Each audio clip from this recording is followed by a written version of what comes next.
Hello there. Like many businesses, Stealthy Wood is always looking for the most interesting price for goods and services.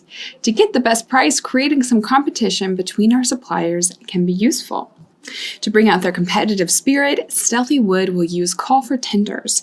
This is a special procedure to request offers from multiple vendors so we can choose the best to purchase from. By doing this, we will also be sure our suppliers won't take us for granted. Call for tenders will also help us save time when contacting each vendor and choosing the best offer. And when it comes to the public sector, organizations are often legally bound to release a call for tenders for the purchase of goods or services. So why don't we try this at our company? Let's see how we can do this right now on Stealthy Wood's database. All right, here I am on my database. Let's go ahead and jump to the purchase application. And then we're going to go to configuration settings. And from the settings page, we're going to activate the option that will allow us to use call for tenders. So under the orders section, we're going to activate purchase agreements. Okay, and once this is saved, let's go ahead and set up our agreement type. So I can click on this button right here, or I can go to configuration, purchase agreement types. Okay, so I have two by default. I have the call for tender, which is what we're going to discuss in this video, and I also have the option to use blanket orders, but I do talk about that in another video, so be sure you check it out. So let's go ahead and click on call for tender and click on edit so that we see all of our options. So first of all, we have our agreement type. So what the type is called, call for tender, of course.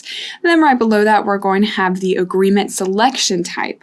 Okay, so we have a couple of options. So first of all, we can say that we would like to select only one RFQ, which means that once we have confirmed one RFQ, turning it into a purchase order, it will cancel the others that we created related to a call for tender. Okay, or we can select multiple.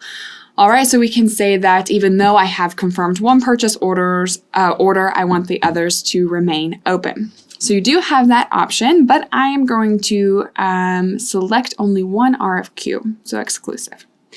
Then on the right side, we can decide how we would like to add the data to the RFQs. So we can have it be added automatically based on what we added to the call for tender. So we can use the lines of agreements and also the quantities, or we can do it manually.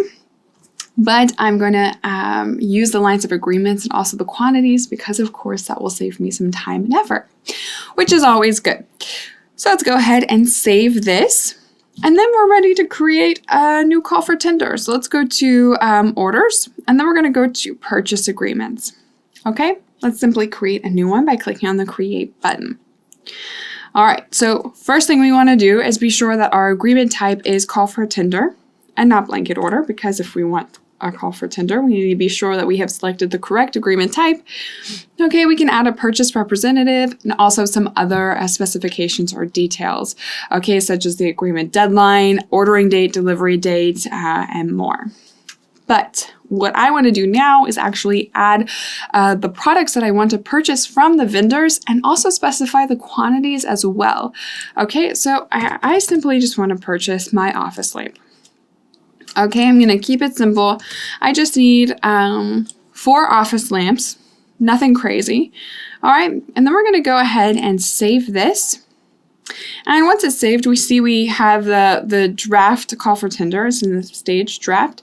But once I confirm, we will then see that it's confirmed, and Odoo is going to suggest that I go ahead and start creating some new quotations.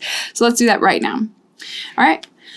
I click on new quotation, and first of all, the product that I specified on the call for tender and the quantity is automatically added to this RFQ since I did select that option on my purchase agreement type. So again, saves me time and effort, which I love. And we're going to choose our vendor. So let's go ahead and select Azure Interior. Oh, I get a warning for Azure Interior saying they don't deliver on weekends. That's good to know. Okay, and I'm going to send this by email. You'll notice that I'm not adding the unit price because it's up to the vendor to decide how much they want to sell me these products for. So we're going to send this. Okay, then let's go back to the call for tender, and we're going to create a second quotation. So I'm going to choose my vendor, chair up.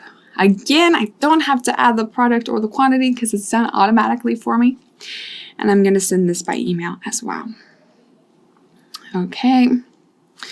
Once I have sent it by email, I'm going to go ahead, jump back to the call for tender, and I'm going to be able to quickly and easily get an overview of the RFQs by clicking on the RFQ Smart button right here from the call for tender. But before I do that, I know that I'm not going to create any other requests for quotations for any other vendors, so I'm going to go ahead and validate this. Okay, when I click on validate, it goes from confirmed to bid selection. So I'm just waiting to hear from the vendors to see how much they will offer or the price that they're going to give me for these products. Okay, I can always create a new quotation, but I don't need to do that because I will not be asking for any more from any other vendors. So let's go ahead and have an overview of the RFQs. I'm going to click on this button. Okay, I haven't changed anything, so I haven't added the price just yet, but I already have the overview. I see that the request for quotations have been sent. I see the related call for tender, the company, the vendors, and of course, the RFQ references as well. But now let's imagine that I have received the offer from the vendor. So I'm going to go ahead and say that Azure Interior is going to charge $15 per unit. I'm going to save this, go back to my RFQs, and I'll say that ChairUp is going to offer me only $10 per unit, and then we're going to save. Now, if I go back to my request for quotations, I'm going to be able to compare the two, okay? So this will give me the total for the entire order. It's not just the unit price. This is really convenient. Imagine that CheerUp or Azure Interior, they called my office. I wasn't able to answer, but someone else was able to say, okay, you're going to offer us $10 per unit, and they can go ahead and add it. So then when I'm ready to decide on what vendors to use, all I have to do is go to the overview and I can see what's the best deal. And in this case, it's clearly CheerUp Furniture. So I'm going to go ahead and select this request for quotation and confirm. Okay, once it's confirmed, it turns to a purchase order, and then I have a receipt generated as well. Then if I go back to my overview for the RFQs, I see that the other one I had created is automatically canceled. So I don't have to worry about that at all. There's no manual intervention that needs to be done there. And it is because I selected the exclusive option on the purchase agreement type. Now, if we go back to the call for tender, it's automatically closed. Okay, since I did agree to the one RFQ, so the one purchase order, it's no longer in the bid selection because I've made my decision, so it's closed automatically. And Odoo does that for me, which is so nice and so convenient.